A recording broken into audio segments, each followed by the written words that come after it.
my mother was always the most selfless human to me. She would take that odd job or work, overtime to get that stupid gift for me for Christmas. I wanted that PlayStation growing up or whatever. She would do it just so I could have it and feel loved and have what everyone else had, And so I thought, man, she did that for me. Right on. Well, I'm Adam, and this is a podcast about you and your journey in music, and we'll talk about the new song you just released. Right on, Adam.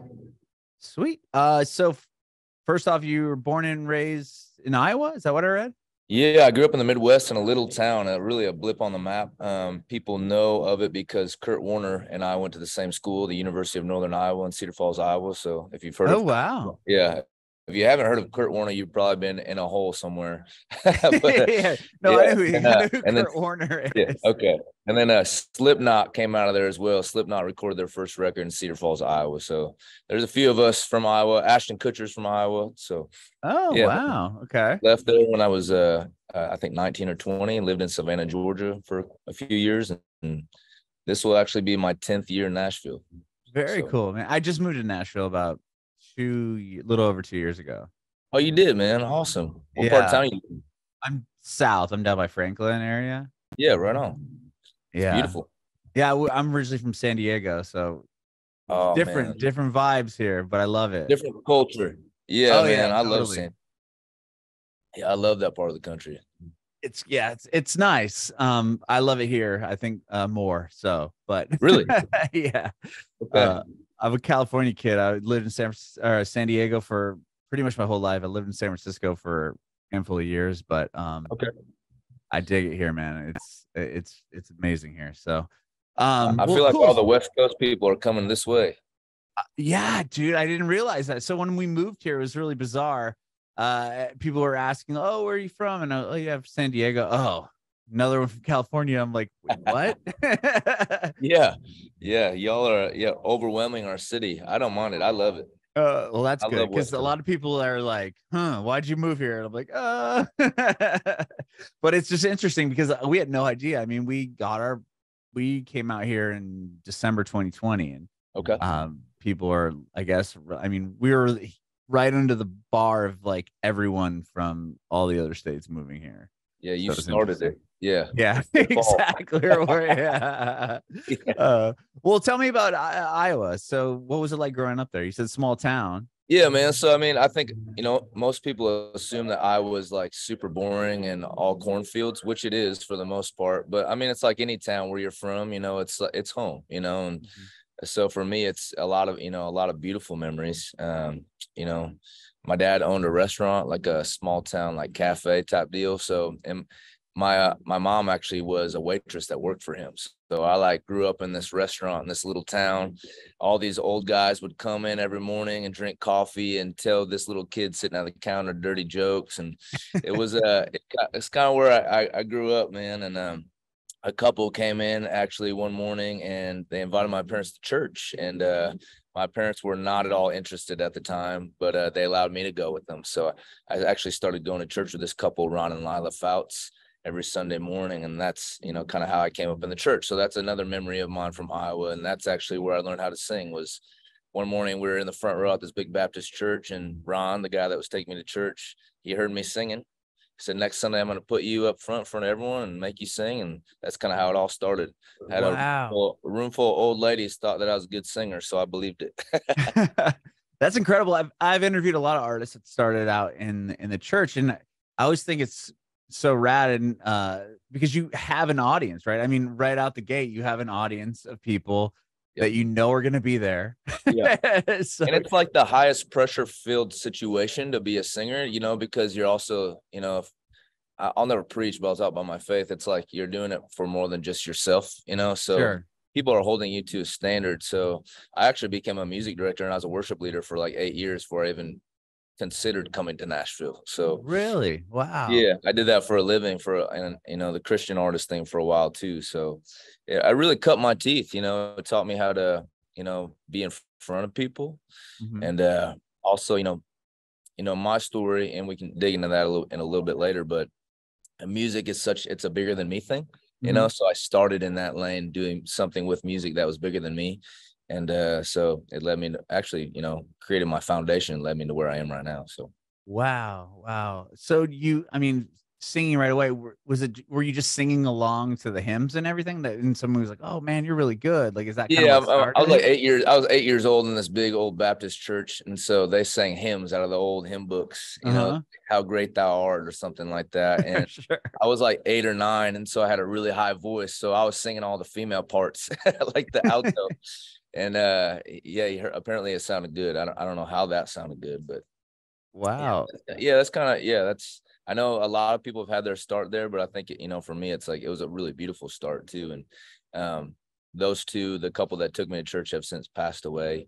But man, left such a mark on my life and really set the tone for my life and help build character for me. So, do you come from a musical household at all, or was that just kind of the first? No, man, not at all. It is the weirdest thing. I've heard a lot of people say that too. For me, it's like I've gone all the way back in the lineage, and I cannot find anyone that was musically talented at all. So, wow. Yeah, it's kind of just predestined. My mom, she loved country music, though. She couldn't fall asleep at night without listening to the clock radio blare, the local country radio station.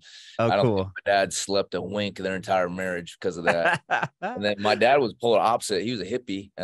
He had a long, before mullets were now cool. I feel like they've come back, but he had a mullet. It was so long, it was like past mullet. Like it was just dirty.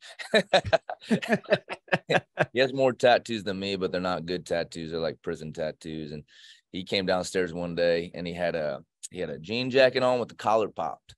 And he had a little jean jacket for me. I was 10 years old. He said, Jay, you're going to your first concert today. And we got in his 91 Ford Bronco, two-tone tan. He rolled up the windows and he hotboxed me all the way to a Styx concert. So I was 10 years old, high out of my mind, fist bumping to Mr. Roboto. So that's amazing. So that was your very first show then? Very first show, man, in Waterloo, Iowa. And, so mom was country music, dad was rock and roll, and they legitimately actually made a baby, and that is me. So I have a love for both. The sound is kind of gravitated towards both, kind of mixed. And I think the lines between genres are blurring now too. So, oh yeah, for sure. I feel like if you're just authentic to yourself, that's what your sound is. And so that's what's become for me.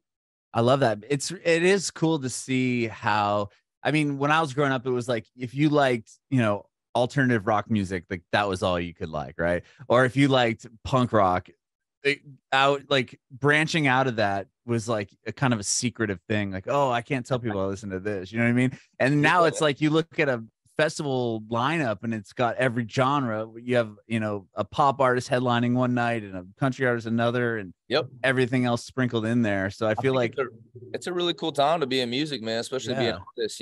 Like I said, I think as long as you're just being true to you and being yourself, people can tell and they gravitate towards it. You brought up alt rock. For me, I grew up listening to like bands like Incubus and like Matchbox 20 and Third Eye Blind. And I feel like I was thinking like, man, I love that sound. I love those songs so much. And I actually play a lot of them live. I'm like, how cool would it be to cover one of those songs and make it more country? Oh, sure. Like if Three Doors Down came out today, they'd probably be considered country, So, and they're all Southern boys. So that's the what's next for me. We actually covered a Three Doors Down song called Here Without You. I'm dropping it in 2 weeks. So I saw that. I think I saw like a pre-save link on your Instagram. Yeah, I was gonna ask you about that. That's cool. Yeah, we put pedal steel on it, made it a little faster. It suddenly sounds like it could be on country radio. So wow, that's awesome. That's really awesome. I mean, it just comes down to, if you think of country, I just think of just great songwriters and lyrics and everything else and stories. And some of those songs from those alt rock 90s, early 2000s, like the lyrics were so good, and they could just be, you could make them into a country song and it would make total sense just because they were such great stories. Yeah, absolutely. I dug in and, learn more about the story behind Here Without You by Three Doors Down. And Brad was actually the lead singer, was a writer on it.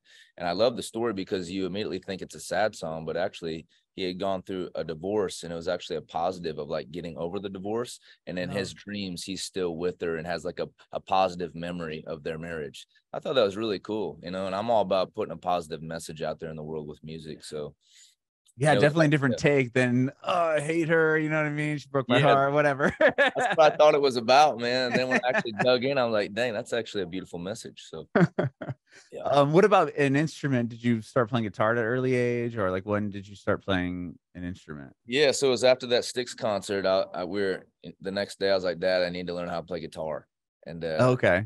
it was funny because what was that, like sixth grade or something, fifth, sixth grade. And so you needed to learn an instrument in school anyways, and for band. And I asked him which one I should learn. And he immediately said the stupidest answer. He said, you should learn how to play electric flute because Jethro Tull plays electric flute. I was like, oh my gosh. So he convinced me. That lasted maybe like 4 days. And I came home, I'm like crying. I'm like, Dad, girls don't like guys that play flutes. So then I picked up the guitar, man, and locked myself in my bedroom and learned every rock song that I get my hands on. So that's kind of how it started. Did you start writing songs fairly quickly as well, or not really? Man, that stumbled upon me.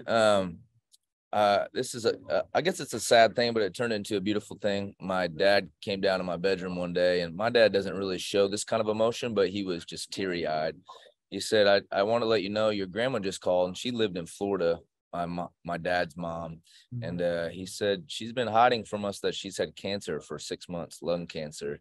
Oh, wow. And the doctors were giving her about a month. And she called and said she wanted to spend that last month of her life with us, living with us.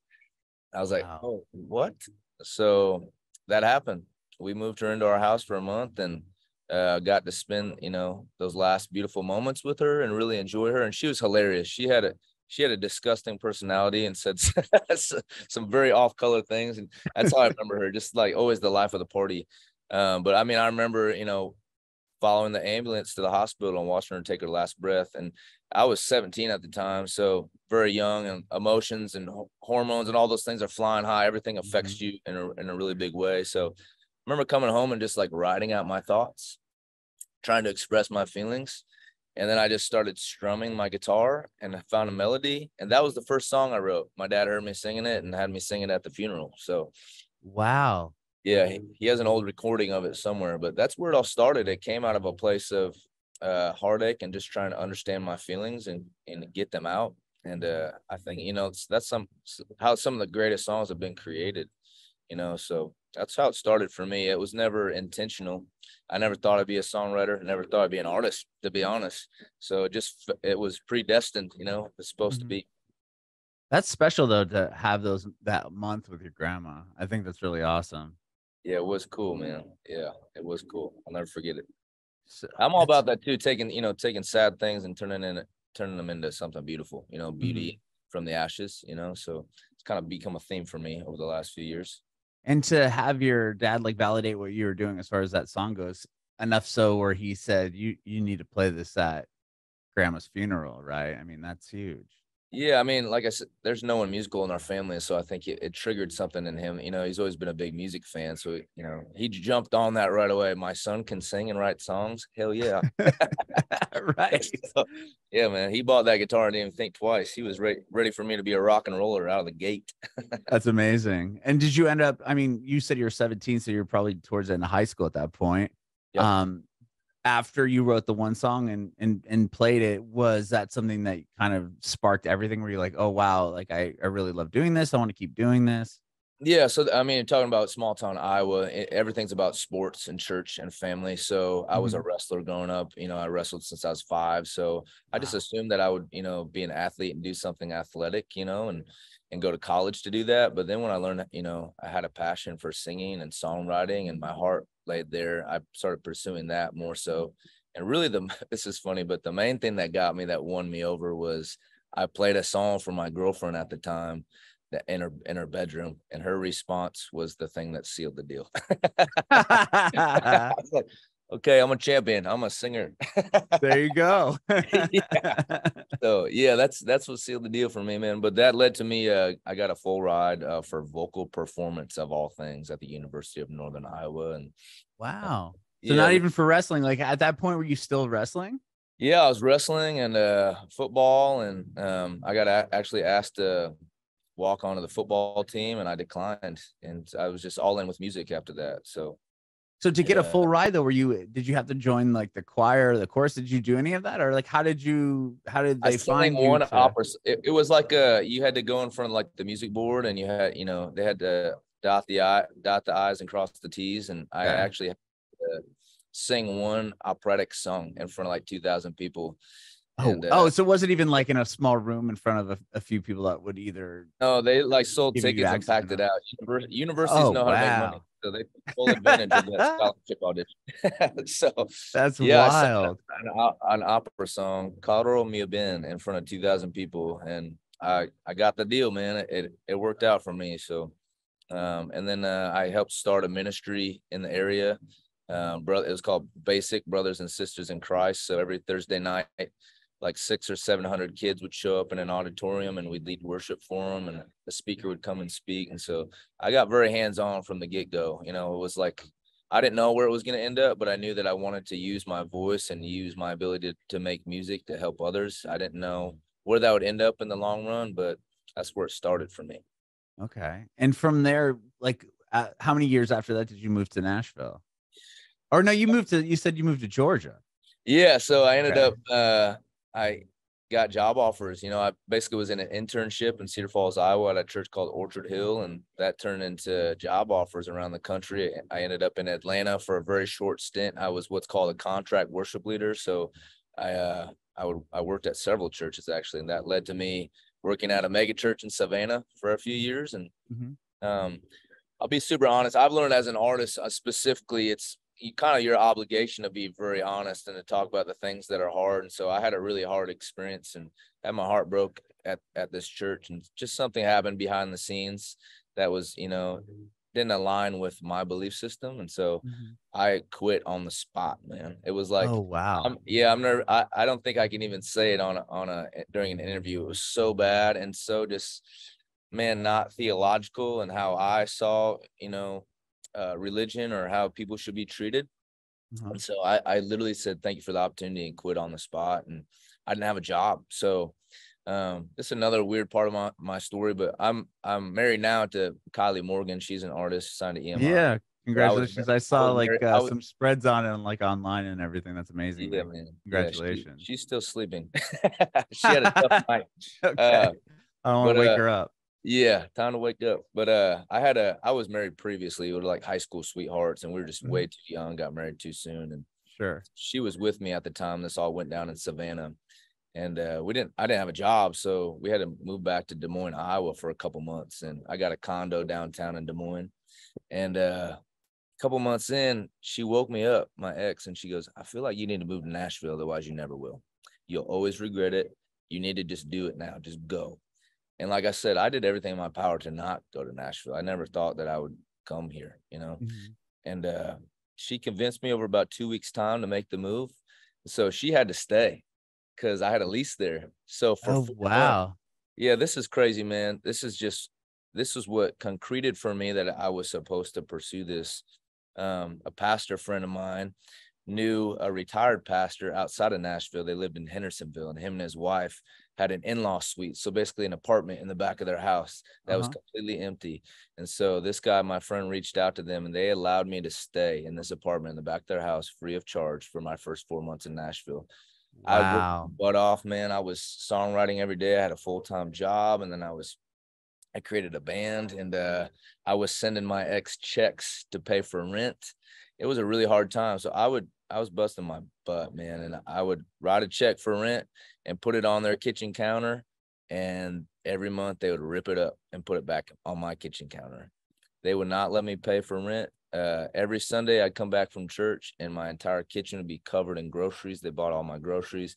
It was actually the only way that I was able to get on my feet in Nashville. Otherwise, I don't think it would have been financially possible. So I moved here without my wife at the time, with one suitcase and one guitar. And oh my gosh. I mean, obviously you made it work, but that's incredible that you had that support system here. Yeah, those are my angels, man. They still keep in touch with me. And that's great. Yeah, Frank is a long time. He'll always be family to me. He gave me an opportunity I don't think a lot of people have, and not a lot of people think about that. A lot of kids move to Nashville with nothing, and they don't know anyone. They don't have a financial support system. So how do you do it? You don't, unless something like that happens. It has to truly be a miracle just to even get here if you don't have any help or assistance, so yeah. And it's hard, man. And then you could be here, right? And just, if you're lucky enough to get into the Broadway scene, I mean, it's hard to do any of that, right? I mean, to meet the right people, and then to be able to, this town has so many songwriters and so much talent. Yeah, man. But a lot of people, I tour full time, so call us weekend warriors. I'm gone every weekend. A lot of people, when I'm on the road, they say, "Oh, where do you play at in Nashville?" And I respond immediately, "I don't, unless it's like a charity event or a special music industry event." They said venues don't pay you in Nashville to play music. Now it's so oversaturated, you have to pay to play. Right. Or see all the bands playing on Broadway. They have a 5-piece band and they have a tip jar out. And like. And they send it around the bar, right? I mean, it's like, you got to be ruthless and literally be like, "Give me your money," because they're trying they're trying to pay rent. So I'm thankful, where God's led me, where I'm able to actually do it for a living. I know it's a rare thing. I'm one of the few, so I do not take it for granted. But it is a long, hard road, man. It's my 10th year. They call it a 10-year town, and I feel that 1,000%.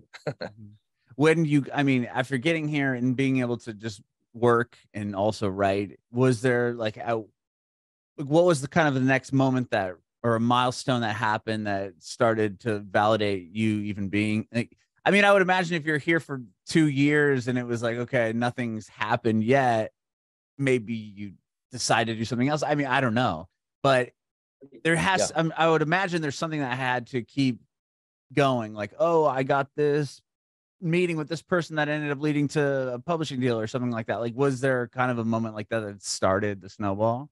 Yes, it's a series of events. I'm going to rush through them for you. So like I said, I came here with married. 4 months after that, she moved to town to be with me, just to let me know the terrible news of why she really wanted me to move to Nashville was for her own personal things that she was doing behind the scenes, which is, it was really, really sad. Looking back now, I understand it and I have no regrets, because we're both kids. So she was finding herself, I was finding mine. I moved to Nashville, she found a boyfriend. So it's still rough, though. I imagine. It was rough, man.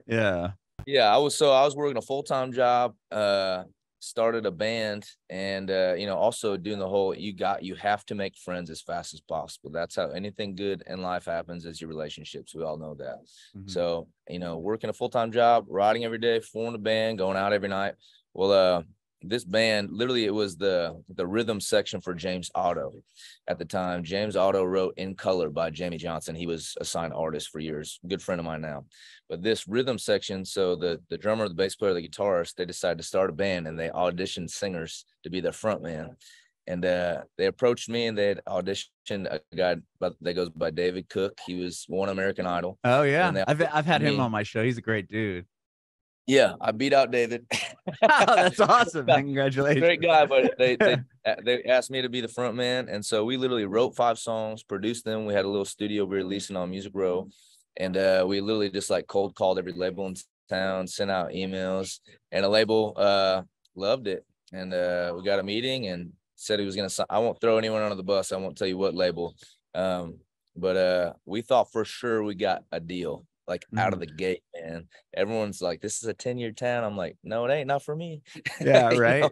But about 9 months into it, the deal fell apart. The band broke up, and I got that first stab in my chest from Nashville. The very first one. The first cut is the deepest.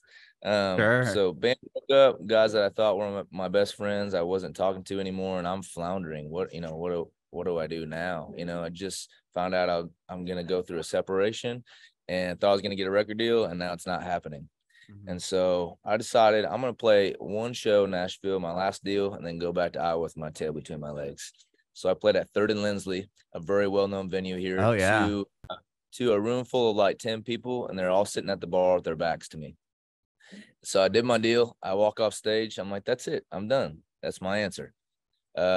An artist that I respect greatly and have been listening to for years, Billy Currington, was at that bar. He was apparently sitting there with his girlfriend, walked up to me and said, "I just watched your whole set. I just want to let you know, never heard of you, have no idea who you are, but you should stay in Nashville. Don't ever leave. He said, I was in Nashville for 9 years. He worked concrete before anyone gave a crap about him. And he said, I just felt like I was supposed to tell you, don't ever leave. Just keep going. That is literally the reason why I stayed. I got my first publishing deal. I signed with MV2 Entertainment. I was the first writer they ever signed. Now they're a well-known publishing company in town and had several hits. That led to me signing with Sony ATV. And that led to me meeting Jason Nix. He wrote Things a Man Ought to Know by Lainey Wilson.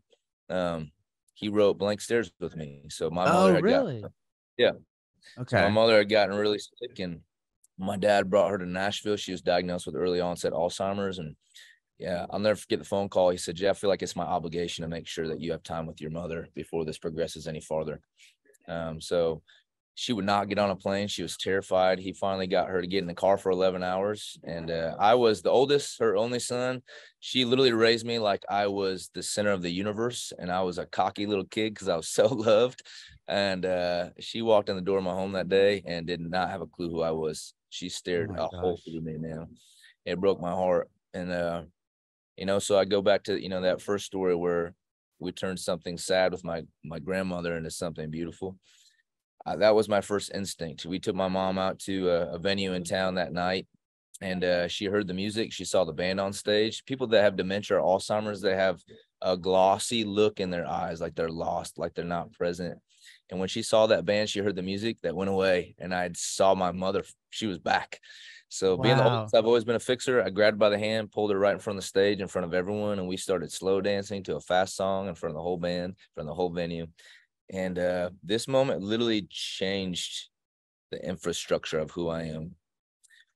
She took a deep breath and she leaned in, and with that motherly voice that I remember, she said, "Oh, Jay, I've missed you. I love you, son. I'm so glad to be here." I was like, oh, it's my mama. That's beautiful, man. Man. Oh my gosh.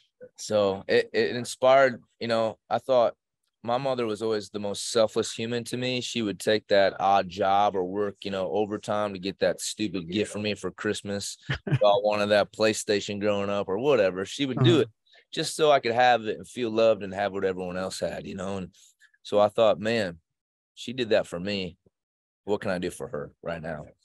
I could write a song, So it came out of a place of therapy for myself and also going to war against that disease for my mother. And I wrote it with Jason Nix in a room on Music Row, just two guys with beards crying all day long, writing this song.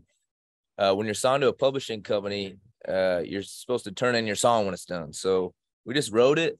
It felt beautiful, but it felt like it was for us, but we turned it in. A couple of days later, I got a call from a guy. His name is Troy Tomlinson. He now runs UMG Publishing. At the time, he was running Sony Publishing. He called me and said, Jay, I'm sitting in my office and I'm listening to this song, Blank Stares, that you just turned in. He said, you don't know this, but my dad passed away from Alzheimer's, and I took care of him for the last 5 years of his life. I know what this song is about. He said, I want to give you a proposition. How about I get this song in front of some very important people? In exchange that you promise that we give away all the proceeds. Every dime that we make from this song, we give it back towards the fight against Alzheimer's. And I said, yes, sir. Wow, that's amazing. That triggered everything. It was suddenly I was on Sirius XM the highway, and Buzz Brainerd really got behind it, and J.R. Schumann at the time, and they were already spinning a song of mine, a really fun song, a stupid song called "Sounds Good to Me." It's just like a pop country song, and so they're aware of me, so they got behind this story in this song. And then the National Alzheimer's Association started reaching out. A gal, she was the head event coordinator for the Alzheimer's Association chapter in San Jose. She reached out and she said, we're having a big gala. We'd love to invite you to come perform. So I had never done that. At the time, I thought gala was actually pronounced gala.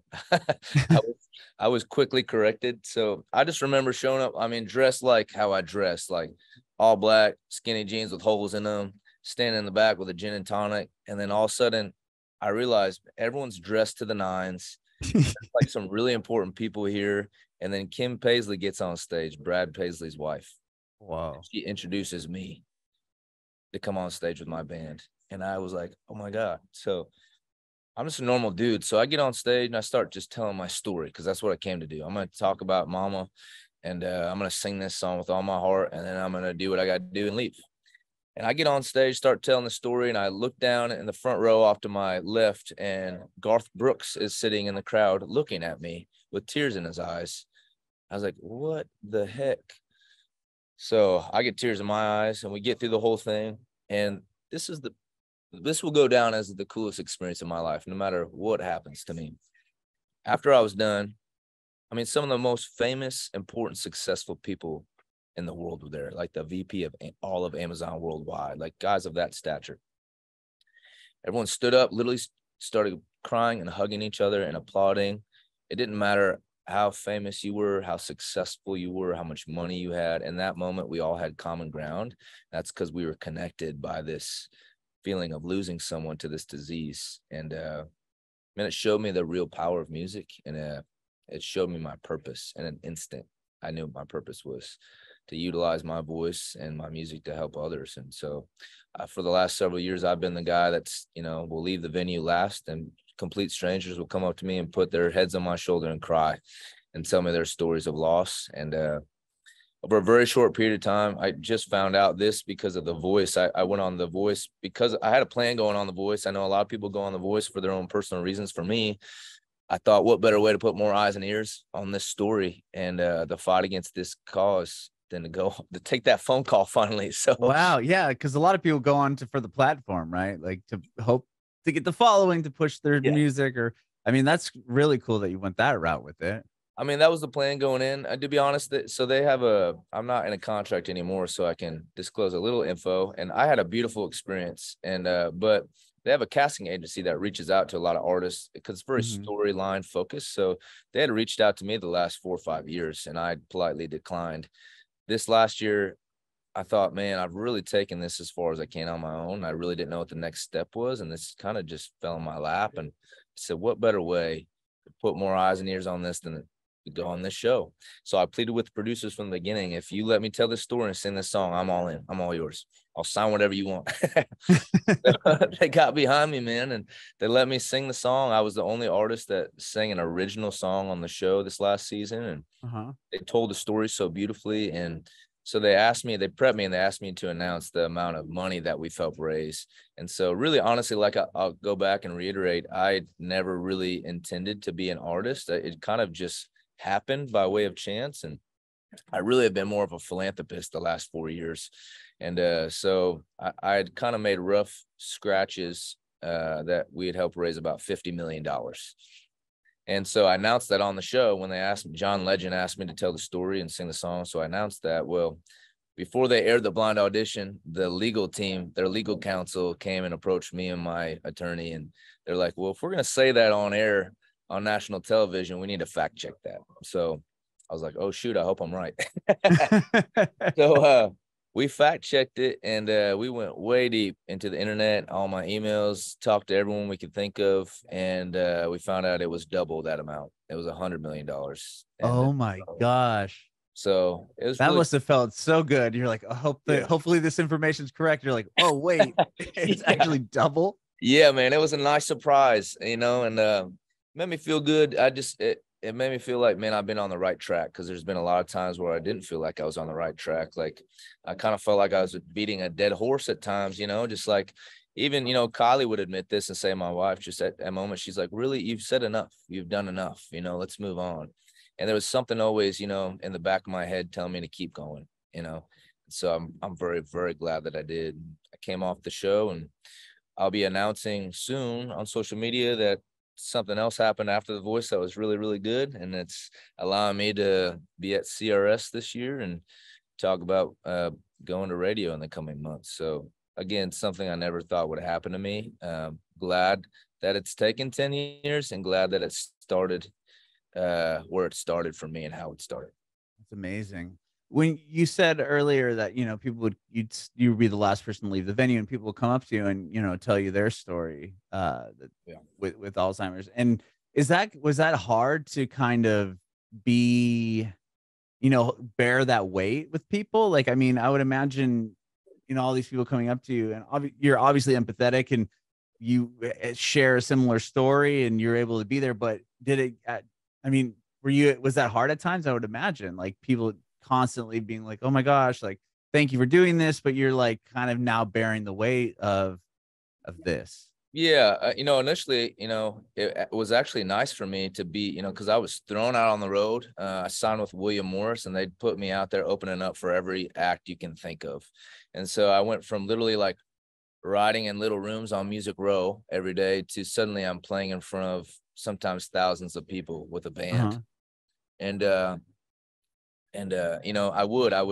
immediately started telling the story and singing this song in front of all these people. And I would go to my merch booth afterwards, not to sell merch, but to talk to people. And I became almost like a therapist, even if I didn't have anything to say, like I was just, I felt like because I was stripping everything down about me and talking about the crap that no one else wanted to talk about or knows how to talk about, with the spotlight on me, it created a safe place for people to talk about their pain. It almost like I take some pride in like making it almost like cool, like okay to talk about your sad thing you're going through or your loss.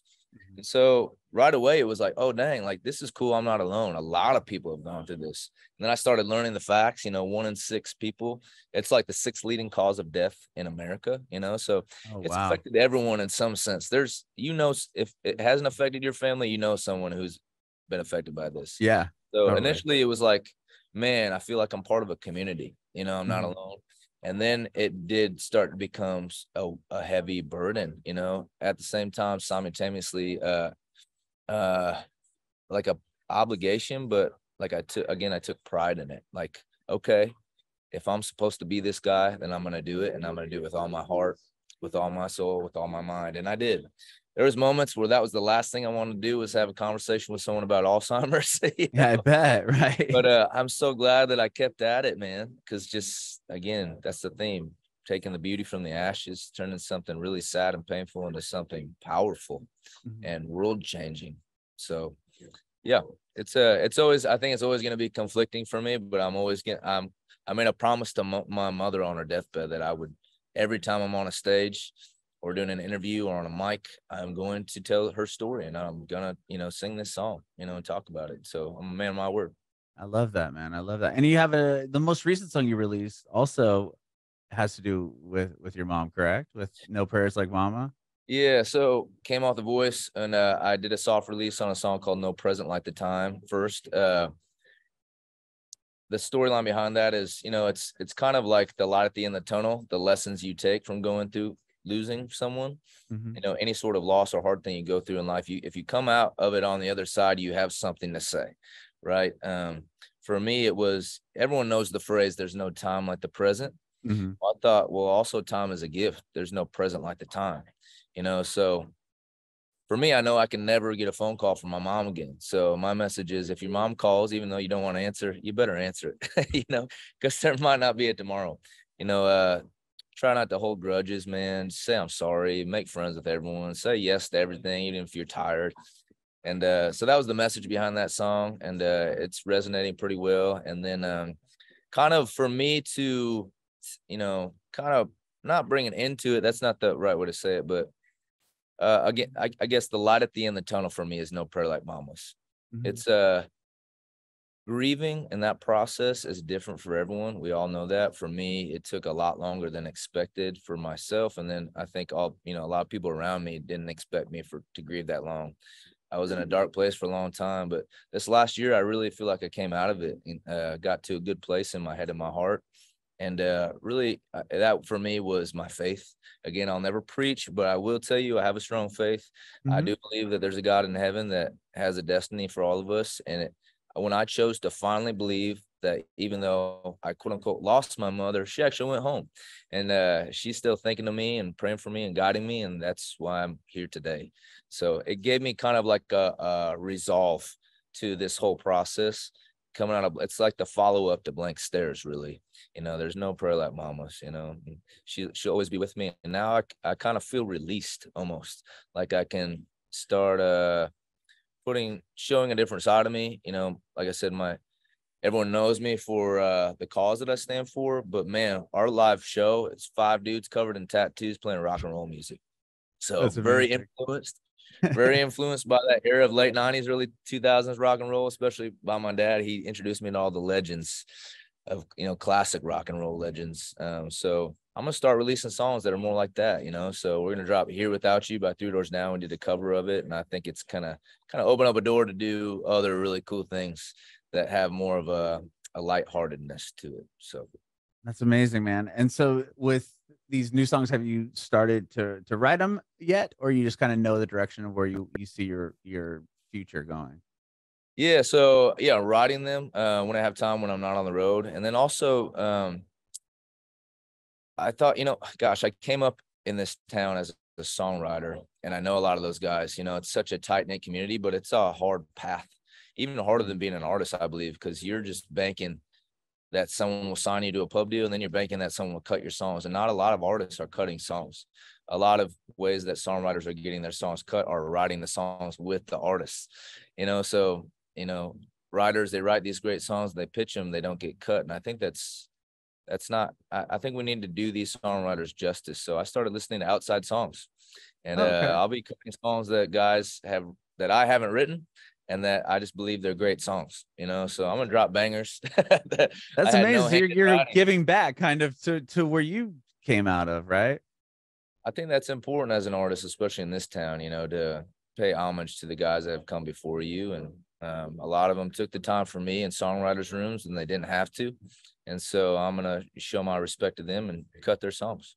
I love that, because usually people would think like, oh, he doesn't write his own songs. But it's like, no, you've written a ton of songs that have gotten a lot of recognition.